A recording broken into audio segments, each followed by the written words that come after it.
Welcome my dear रॉकर्ट्स, कैसे हैं आप सभी। द एनिमल किंगडम, ये नाम ही एक खूबसूरत और शानदार दिल को जीत लेने वाली फैंटेसी मूवी का है दोस्तों, जो हमें रियलिटी के बारे में बहुत कुछ बताती है। ये एक ऐसी दुनिया की कहानी है जहां इंसान पशु पक्षी करके कोई विभाजन नहीं है। इंसानों और दूसरे जीवों के मिलने से यहाँ ऐसे अनोखे और शानदार जीव पैदा होते हैं जो इस दुनिया में खुशी और शांति का जीवन जीते हैं। ऐसी अनोखी दुनिया को देखना तो बनता है। इसी दुनिया को हम आपकी आंखों के सामने लेकर आ रहे हैं इस खूबसूरत फ्रेंच मूवी में, जो 2023 में रिलीज हुई थी। बाकी अगर आप चैनल पर नए हो तो सब्सक्राइब जरूर कर दीजिएगा। मूवी की शुरुआत एक कार के अंदर होती है जहां दो लोग तू मैं कर रहे होते हैं। उनका कुत्ता उन्हें ताक रहा होता है कि हाँ, इससे अच्छा तो मैं ही हूँ। अब लड़का गुस्से में उठकर चलने लग जाता है तो वो आदमी उसके पीछे भागता है, उसके पीछे कुत्ता। तभी एक वैन में धमाके की आवाज आती है और अंदर से दो आदमी बाहर आकर गिरते हैं। उनके पीछे एक और आदमी उड़कर बाहर आता है। उसका एक हाथ नहीं पंख है और मुंह पर मास्क जैसा कुछ लगा हुआ है। ये दोनों डरकर छुप जाते हैं और तब पंख वाला बाकी दोनों को मारकर एक बिल्डिंग के अंदर घुस जाता है। उसकी उंगलियां और नाखून बड़े अजीब दिखते हैं, बिल्कुल किसी जानवर या पंक्षी की तरह।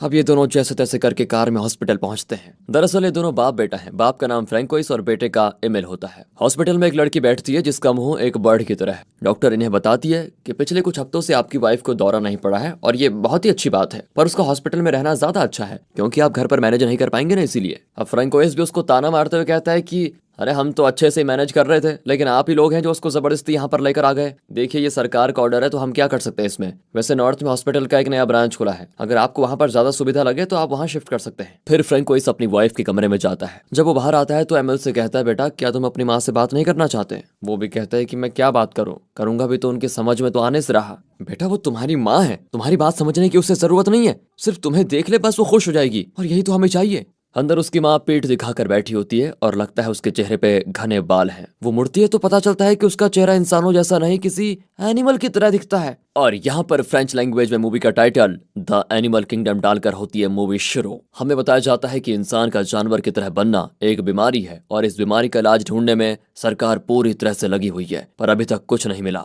अब ये दोनों नॉर्थ टाउन में घर ले लेते हैं। वहीं के एक रेस्टोरेंट में फ्रैंकोइस नौकरी करता है और एमिल वहाँ के एक स्कूल को ज्वाइन कर लेता है। स्कूल में एक लड़की सबके सामने उसका नाम पूछती है, फिर उसके पिता का नाम, क्या काम करते हैं, और इस तरह के सवाल पे सवाल करने लग जाती है। बाकी स्टूडेंट्स कहते हैं कि सुन बहन, तू अपना इंटरव्यू बाद में ले लेना, अभी क्लास शुरू हो रही, चल। इस पर वो लड़की अपना नाम जूलिया कहती है। वो कहती है कि मुझे ADHD है, मतलब इससे पहले कि मेरा दिमाग सोचे कि क्या बोलना है मैं बोल देती हूँ, बहुत हाइपर एक्टिव हूँ। ठीक है ठीक है ठीक है, बैठ जाओ अब, ये कहकर टीचर क्लास शुरू करती है। अब एमिल को जूलिया का चुलबुलापन पसंद आ जाता है। स्कूल के बाद वो रेस्टोरेंट आता है जहाँ उसके पापा फ्रैंकोइस काम करते हैं। रेस्टोरेंट का ओनर बताता है कि पास ही में जो नया हेल्थ केयर सेंटर बना है, सुना है पूरे का पूरा कंक्रीट का है। इस पर एमिल भी कहता है कि क्यों ना हो, वहाँ जानवर जो रहने वाले हैं। और इतने में तेज हवाएं चलने लग जाती है और रात को तूफान और खूब बारिश भी होती है। एमिल को बाहर एक अजीब और डरावना चेहरा दिखता है, लेकिन एक ही सेकंड में वो गायब। वो इसको अपना वहम समझ लेता है और सोचता है ऐसा तो होता रहता है। सुबह उस एरिया के कई पेड़ गिरे होते हैं। तब फ्रैंकोइस को कॉल आता है और दोनों तुरंत निकल जाते हैं। रास्ते में हर तरफ पेड़ गिरे होते हैं और कई गाड़ियां उल्टी पड़ी होती हैं।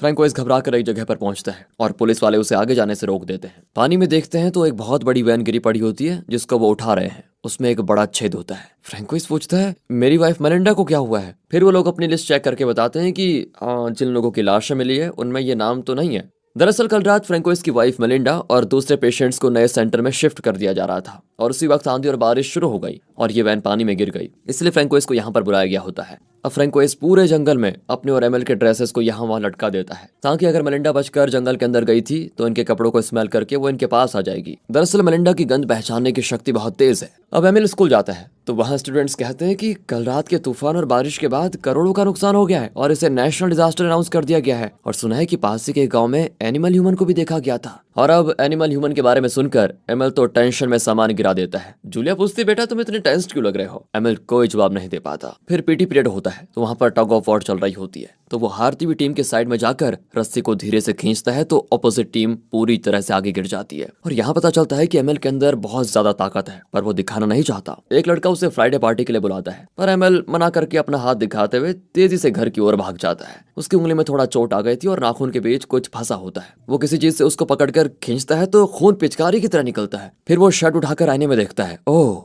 तो ऐसा लगता है जैसे रीढ़ की हड्डी बाहर निकल रही हो। वो डर जाता है कि कहीं मैं भी एनिमल तो नहीं बन रहा। फिर वो टेंशन में साबुन से घिस घिस कर साफ करने लगता है, पर ये गंदगी थोड़ी ना है जो साबुन से निकल जाएगी। फ्रैंको इस सुपरमार्केट में एक पुलिस ऑफिसर को देखता है जो बताती है कि आपकी वाइफ का अभी तक कुछ पता नहीं चला और जो लोग हमें जिंदा मिले थे उनकी हम अच्छे से देखभाल कर रहे हैं। इसी बीच किसी की चीखने की आवाज आती है। एक आदमी डरते हुए कहता है, मैंने एक अजीब इंसान को देखा।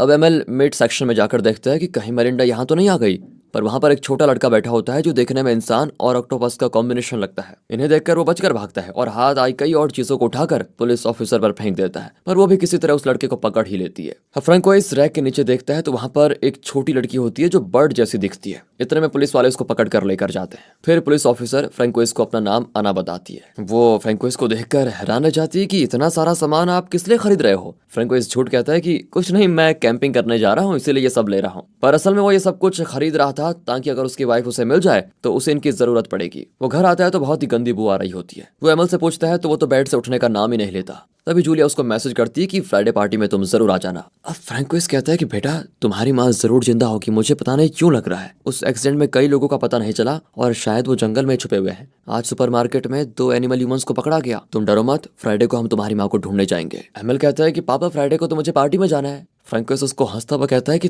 तुम्हारे लिए बेटा मांस जरूरी है या पार्टी, पर एमएल कौन सा सुनने वाला था। वो उठकर चला जाता है। तो फ्रैंकोइस कहता है कि ठीक है चले जाना, लेकिन 8 बजे से पहले लौट आना, ये भी याद रखना। और अब फ्राइडे को एमएल उस पार्टी में जाता है जहां पर वो ड्रिंक भी करता है। एक लड़का अपने पिता को सैमुराई तलवार का शो ऑफ कर रहा होता है। यहाँ भी स्टूडेंट्स एनिमल ह्यूमंस के बारे में बात कर रहे होते हैं। तभी एमएल अचानक नीचे गिर पड़ता है। जूलिया उसको एक टैबलेट देती है जिसे मुंह से डालने के बजाय एमएल उसे कुत्ते की तरह चाट कर खाता है और कुछ दूरी जाकर एक गहरी डकार मारता है। इतने में जंगल से किसी जानवर के गुर्राने की आवाज आती है। एमएल बिना डरे जंगल के अंदर जाता है। सुबह उसकी आंख खुलती है तो वो नदी के किनारे पड़ा होता है। वहां जैसे ही सर्च टीम आती है तो एमएल छुप जाता है कि कहीं ये लोग मुझे भी ना पकड़ ले। एमएल का मुंह भी लाल होता है और उसे ऐसा फील होता है कि उसके गले में कुछ अटका हुआ है। फिर घर जाकर वो सीधे बाथरूम में घुस जाता है। इतने में फ्रैंकोइस भी वहां पर आता है तो वो झट से दरवाजा बंद कर लेता है और मुंह में हाथ डालकर कुछ निकालता है। ओह, ये किसी पक्षी का पंख लगता है। यहाँ शायद हमें यह बताया जा रहा है कि इस नई दुनिया में इंसान किस तरह धीरे धीरे दूसरे एनिमल या बर्ड में ट्रांसफॉर्म हो रहे हैं। अगले दिन फ्रैंकोइस और एमएल अपने डॉग को लेकर जंगल में जाते हैं ताकि एमएल की मां को ढूंढ पाए। एमएल के चेहरे पर नाखूनों के निशान होते हैं।